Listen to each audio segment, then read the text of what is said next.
રાજકોટ જિલ્લાના ઉપલેટાના યુવા ઉદ્યોગપતિ વિજયભાઈ સોલંકીના દ્વારકાધીશના આવા વિચાર આવ્યા અને કહ્યું કે ઉપલેટાની બાળાઓને ભોજન કરાવવું છે। ઉપલેટાની ગરબી મંડળની તમામ 1551 બાળાઓનું જમણવાર કરવામાં આવ્યું હતું। હાલ નવરાત્રી મહોત્સવ ચાલી રહ્યો છે તો વિજયભાઈ દ્વારા એક વિશેષ કાર્યક્રમ રાખવામાં આવ્યો હતો। નવરાત્રીમાં આઠમના દિવસે ઉપલેટા તાલુકાની બાળાઓને નવરાત્રીમાં અંદાજે 1551 જેટલી બાળાઓને ભોજન પ્રસાદ આપવામાં આવ્યો હતો। કાર્યક્રમમાં ઉપલેટાના ઉદ્યોગપતિ વિજયભાઈ દ્વારા ભોજન પ્રસાદનું આયોજન કરવામાં આવ્યું છે। જે કેસી ગુજરાતી સાથે અર્શી આહિર ઉપલેટા।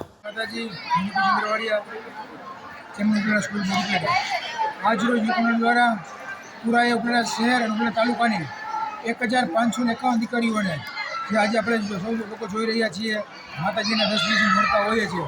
તમામ દીકરીઓ માતાજીઓને એકદમ સ્વાદિષ્ટ મજાનું ફૂલથાળી ભોજન આજે દીકરીઓને જમાડવામાં આવ્યું છે।